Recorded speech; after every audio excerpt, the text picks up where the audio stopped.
As quedas são comuns durante a velhice e podem sim acarretar graves consequências para a saúde da pessoa mais idosa, né? Além de ser a terceira causa de morte relacionada a ferimentos entre adultos com mais de 65 anos no nosso Brasil.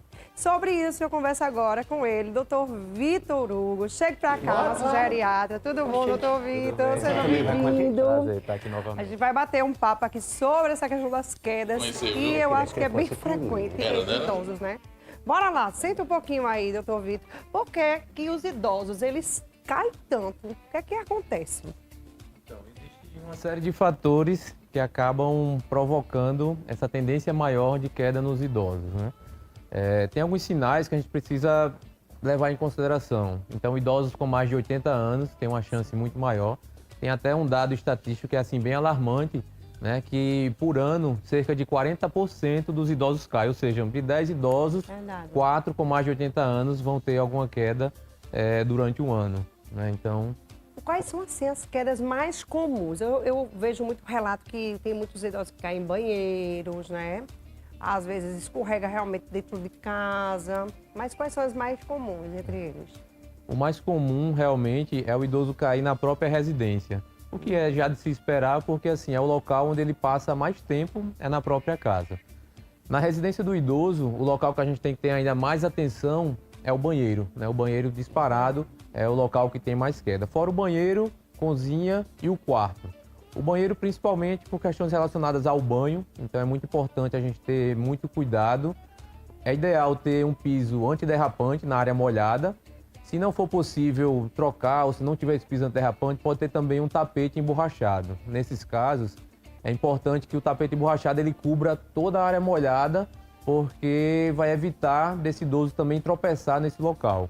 Além disso, barras de apoio também vão servir para dar uma segurança a mais, prevenindo a queda. E ainda no banheiro, se o idoso ele tiver alguma dificuldade para sentar e levantar, algum comprometimento motor, um elevador de assento sanitário ele também vai ser indicado, facilitando o manuseio do vaso sanitário. As consequências que esses idosos, né, sofrem após uma queda, quais são?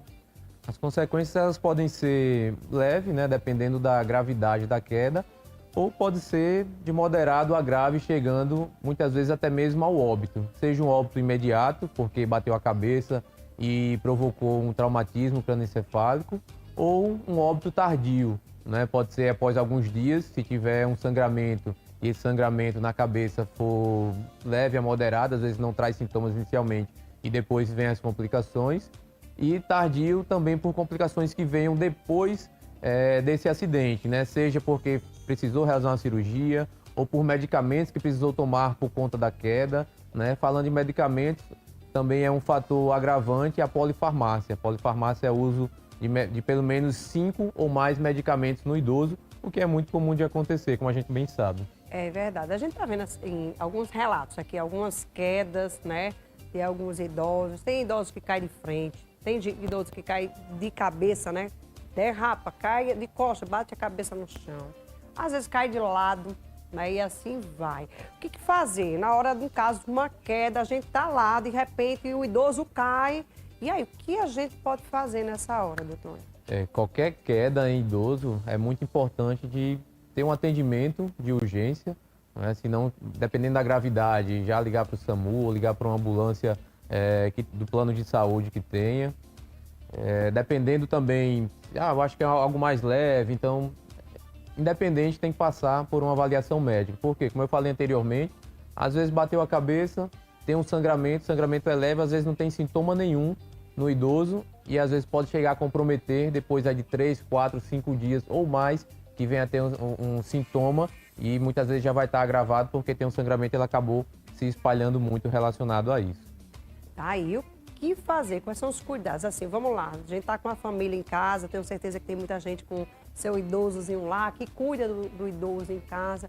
O que fazer, né? O que eles devem fazer para evitar, para ajudar, né, eles a ter mais mobilidade dentro de casa, tirar as coisas porque às vezes tem canto que é tanta coisa dentro de casa, tanto troço que a pessoa não consegue nem passar, né? Principalmente para uma pessoa que é idosa, às vezes anda com amuletas, né, anda de cadeira de rodas.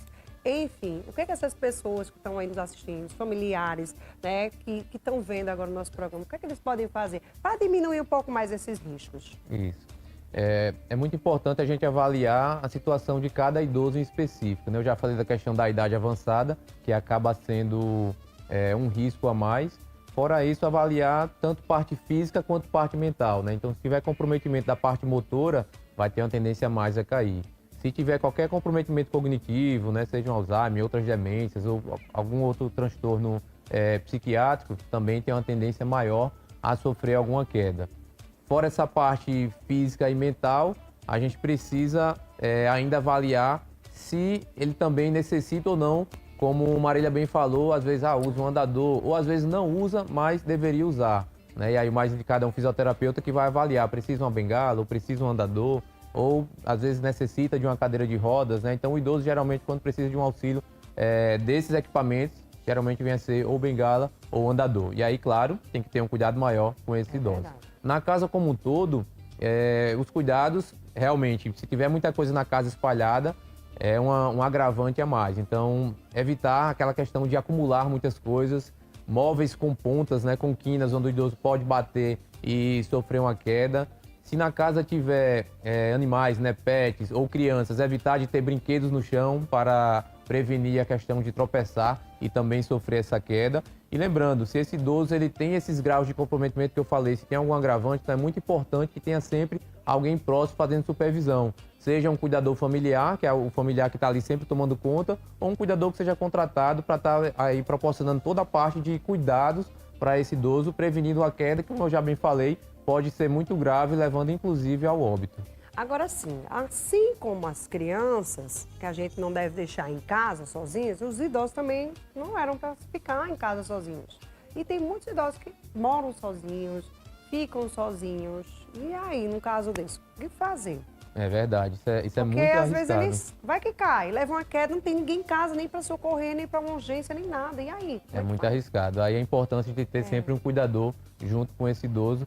Como eu bem falei, fora o banheiro, quarto e cozinha são os outros locais também que tem muitas quedas. E a cozinha por quê? verdade. Porque existem móveis na parte superior que muitas vezes o idoso vai colocar uma cadeira, um banquinho ou uma escada, vai subir e aí é onde mora o perigo. E no quarto também, uma preocupação grande que a gente tem é no período noturno. Muitos idosos acabam acordando à noite para ir ao banheiro. Então sempre lembrar de deixar uma luz, né, no trajeto da cama até o banheiro, prevenindo também quedas por conta de tropeçar e estar no escuro. Você falou agora, eu lembrando aqui de gente que eu já ouvi relatos de subir em cima de um banquinho para pegar um negocinho, um guarda-roupa lá em cima, cair e Aí, morrer perigo. por causa de uma queda. Viu? Então, assim, é muito perigoso porque queda também mata. É verdade. Tem gente que acha que não, levou uma quedinha. Às vezes cai, não foi nada ali na hora, mas vem as consequências lá na frente, né? Pode vir alguma coisa a ter mais na frente, né, doutor? É verdade. Pode, tem que ter muito inclusive, cuidado mesmo com essa questão de queda. pode inclusive comprometer a qualidade de vida, né? Às vezes vem uma fratura do fêmur, precisa fazer cirurgia ou não, às vezes não consegue voltar a andar, né? Que a gente sabe que o idoso tem uma série de situações, Verdade. doenças já associadas, medicamentos, então sempre é algo que é complicado, qualquer alteração que tenha relacionada à parte da saúde. Os ossos vão ficando mais enfraquecidos com a idade. O que fazer para dar uma melhorada? Fortalecer. Exercício físico. Sim, tanto os ossos quanto o próprio músculo, ele vai envelhecendo, né? Na verdade, o organismo como um todo, os órgãos, os sistemas, eles envelhecem. Então, para prevenir, né, essa fraqueza tão acelerada, né, dos ossos e dos músculos, a musculação, ela vai ser o melhor remédio, né, digamos assim. A melhor forma tanto de prevenção quanto de reabilitação. Quando esse idoso ele não pode fazer por alguma restrição, a gente procura outra atividade e também trabalhe com exercícios resistidos, como pilates, pode fazer também, natação, ou outra atividade que se adeque, né, à condição física ou ao gosto dessa pessoa. Acho que a alimentação também ajuda bastante, né? Fazer uma boa alimentação, que é rico em vitaminas, muitas vitaminas. Tem idosos que não tomam as vitaminas adequadas, porque nem tudo, nem consegue comer tudo, né? É verdade. Não come tudo. Então, às vezes, não come isso, não come aquilo, então tem falta de vitamina e muitos e muita coisa. Então, às vezes não toma um polivitamínico, às vezes está com falta de dinheiro para comprar realmente uma vitamina B12 ou uma vitamina, sei lá o que mais, D e outras mais, né? Enfim. E às vezes essa falta de vitamina também contribui para que a pessoa fique um pouquinho mais fragilizada, né, doutor? Por isso que é importante sempre realizar um check-up, né, periódico, para que essas vitaminas elas sejam sempre avaliadas, né? Porque às vezes a gente pensa, vou tomar uma vitamina D, uma vitamina C, outra vitamina, mas é importante analisar e ver realmente o que precisa, né? O idoso ele tem uma tendência muito grande a ter um déficit de vitamina B12 e vitamina D, são as principais, né? Cálcio também. Então, assim, a gente precisa sempre estar avaliando e estar suplementando, porque como você bem falou, só a parte de ingestão, muitas vezes a gente não consegue suprir a necessidade do nosso organismo. E o idoso ainda mais. Primeiro porque muitas vezes ele não come, né? A grande maioria não consegue comer como antes. E tem outro fator agravante, como eu falei, o corpo envelhece como um todo. Então, o trato gastrointestinal ele também envelhece. Consequentemente, ele não consegue absorver a mesma quantidade de nutrientes. Então, um bife, por exemplo, de carne que eu como, vamos dizer, se eu estou ingerindo ali 20 gramas de proteína, o idoso ele vai conseguir absorver 10 ou 15, né? Então, metade disso. Doutor Vitor, queria ficar mais aqui conversando, mas meu tempo estourou. Obrigada a você por ter vindo aqui esclarecer sobre esse assunto mais uma vez, viu? Obrigada mesmo. Eu que agradeço. Muito obrigado e boa tarde. E para você que está em casa, uma boa tarde, fiquem com Deus e até amanhã. Amanhã é meu aniversário, hein? Quero parabéns a vocês, hein? Um beijo grande. Tchau.